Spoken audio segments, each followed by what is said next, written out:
नमस्कार सर, मेरा नाम राजू है। जो लोग रिटायरमेंट लिए हैं एयरफोर्स आर्मी नेवी से, उनके पास कुछ लमसम पैसा मिलता है।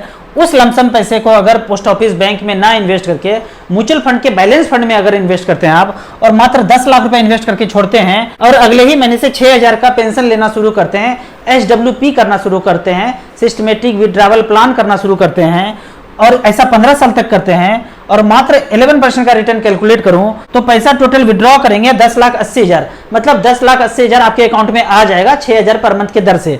लेकिन बाद में बैलेंस वर्थ भी बचेगा 10 लाख, ये बढ़ के हो जाएगा 24 लाख रुपया। आप कहेंगे ये कैसे हो गया? तो मात्र आप 6,000 रुपये पर मंथ ले रहे हैं, तो 12 महीने में कितना हुआ? 72,000 रुपया। 10 लाख का 72,000 कितना हुआ? 7.2%। मतलब अगर 7.2% अगर आपको रिटर्न मिलता रहे तो आपका 10 लाख का 10 लाख सुरक्षित है। लेकिन यदि उससे ऊपर मिल रहा है, आप 11% कैलकुलेट कर रहे हैं, अगर 7.3 अगर कैलकुलेट करते हैं कि 7.3 ही देता तो पैसा 10,80,000 खा गए, बाद में बैलेंस वर्थ भी 10 लाख बच गया। पर अगर 8% का रिटर्न हो तो 7.2 तो खा गए, बरछक 72 7.2 खा गए, तो बचा कितना? 7.2 माइनस कर देंगे तो 0.8 यहाँ पे बच गया। 0.8 जो पैसा बढ़ रहा है, 10 लाख का जो 0.8 8,000 रुपया सालाना बढ़ रहा है, वो इन्वेस्ट होते होते होते 15 साल में ये पैसा 10 का 12 बना रहा है। पर यदि 9% का रिटर्न कैलकुलेट करें तो 7.2 माइनस करने के बाद जो पैसा बचा वो पैसा कंपाउंडिंग करके 15 लाख बना रहा है। यदि 10% का रिटर्न पोर्टफोलियो डिलीवर करे तो ये 10 लाख रुपया बढ़ के 19 लाख रुपया हो जाता है, जबकि 6,000 के दर से 10,80,000 आपके अकाउंट में भी आ गया। अब आपका क्वेश्चन होगा कि पैसा कहाँ इन्वेस्ट करना चाहिए? तो StarSIP.in के साइट में अगर जाएंगे तो यहाँ पे आपको बैलेंस चेक करना है। यहाँ पे सारे कैटेगरी हैं, large cap, mid cap, small cap, multi cap. हमने सेलेक्ट किया बैलेंस फंड को। इस बैलेंस फंड के कैटेगरी में अगर आप देखेंगे तो SBI इक्विटी हाइब्रिड फंड ने 1 लाख का बनाया है 4,13,000, जबकि HDFC ने 1 लाख का बनाया है पिछले 15 साल में 3,85,000।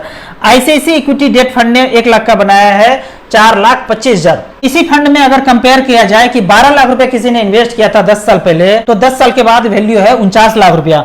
HDFC बैलेंस फंड में 12 लाख का वैल्यू है 46,27,000 रुपया, जबकि ICICI equity and debt fund में 12 लाख का वैल्यू, वन टाइम का वैल्यू आज है 10 साल के बाद 51 लाख रुपया। अगर इसका परसेंटेज रिटर्न देखेंगे कैलकुलेटर में जाके तो 13 से 14-15% का रिटर्न मिला है, जबकि हम कितना कैलकुलेट कर रहे हैं कैलकुलेटर पे?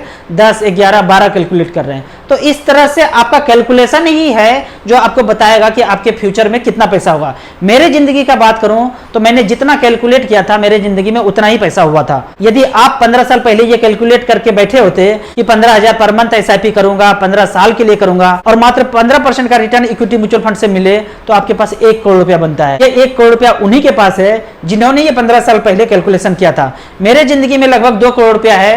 वो इसलिए है क्योंकि मैंने लगभग 30,000 का SIP किया है। आपको म्यूचुअल फंड के बारे में और कुछ जानना है? मेरे नंबर 9929641265 पे मुझे व्हाट्सएप कर सकते हैं। मैं एक फाइनेंशियल एडवाइजर हूं। लिंक में जाके जब आपका म्यूचुअल फंड का अकाउंट ओपन हो जाए तो मुझसे व्हाट्सएप करके पूछ सकते हैं कि आपको किस किस फंड में पैसा इन्वेस्ट करना चाहिए। जब आपका नॉलेज और कॉन्फिडेंस बढ़ जाए तो आप ज्यादा पैसा म्यूचुअल फंड में इन्वेस्ट करने का सोच सकते हैं। वीडियो अच्छा लगे तो आप अपने व्हाट्सएप ग्रुप में जरूर शेयर करें, लाइक एंड सब्सक्राइब भी जरूर करें। Thank you so much.